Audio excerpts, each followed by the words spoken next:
श्री राधे राधे। आपका स्वागत है मेरे इस YouTube चैनल डिवाइन हिंदी कहानियों में। आज मैं आपको सोमवती अमावस्या व्रत की कथा सुनाऊंगी। अगर आपको मेरी ये कहानी पसंद आए तो कमेंट बॉक्स में कमेंट जरूर करें। जो अमावस्या सोमवार को आती है उसे सोमवती अमावस्या कहा जाता है।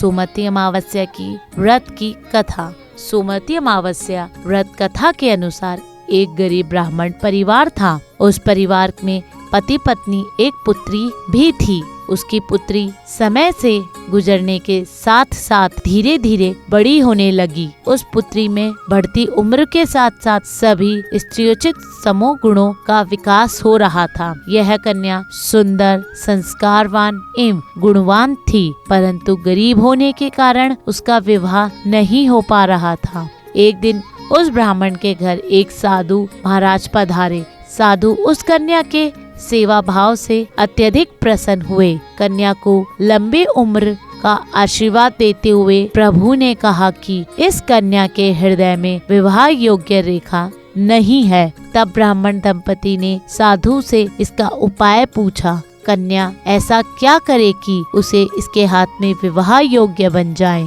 साधु महाराज ने कुछ देर विचार करने के पश्चात अति दृष्टि में ध्यान करके बताया कि कुछ ही दूरी पर एक गांव में सोना नामक एक धोबन महिला अपने बेटे और बहू के साथ रहती थी, जो बहुत ही आचार विचार एवं संस्कार उत्पन्न करने वाले तथा पति का परायण है। यदि यह सुकन्या उस धोबिन की सेवा करे और वह महिला इसकी शादी में अपने मांग का सिंदूर लगा दे तथा उसके बाद इस कन्या का विवाह हो जाए तो इस कन्या का वैधव्य मिट जाएगा। और साधु ने यह भी बताया कि वह महिला कहीं बाहर आती जाती नहीं है। यह बात सुनकर ब्राह्मणी ने अपने बेटी से धोबिन की सेवा करने का प्रस्ताव रखा। अगले दिन ही कन्या प्रातः काली उठकर सोना धोबिन के घर जाकर साफ सफाई एवं अन्य सारे काम कर वापस आने लगी। एक दिन सोना धोबन अपनी बहू से पूछती है कि तुम तो सुबह उठकर सारे काम कर लेती हो और पता भी नहीं लगता। बहू ने कहा कि माँ जी, मैं तो खुद सोच में हूँ कि आप ही सुबह सवेरे उठ सारा काम कर लेती हो, मैं तो देर से उठती हूँ। यह सब जानकर दोनों सास बहू अपने घर की निगरानी करने लगी। कौन है जो सुबह ही घर साफ कर काम करके चला जाता है। कई दिनों के बाद धोबिन ने देखा कि एक कन्या मुंह ढककर अंधेरे में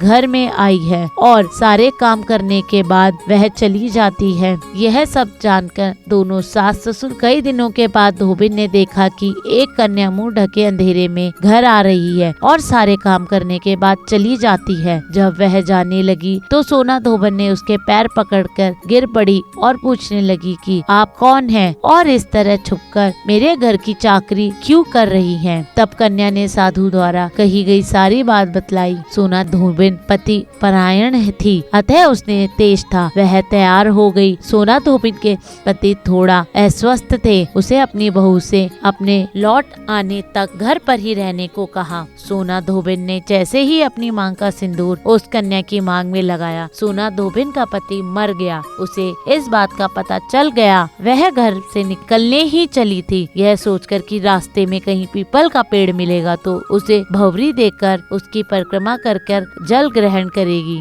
उस दिन सोमवती अमावस्या थी। ब्राह्मण के घर मिले पुए पकवान की जगह उसने ईंट के टुकड़े के 108 बार पीपल के पेड़ की परिक्रमा की और उसके बाद जल ग्रहण किया। ऐसा करते ही उसके मृत्यु प्रति शरीर में वापस आ गया और धोबिन का पति फिर से जीवित हो गया। धन्यवाद। अगर आपको मेरी ये कहानी पसंद आए तो मेरे इस YouTube चैनल को लाइक, सब्सक्राइब तथा शेयर करना ना भूले। श्री राधे राधे।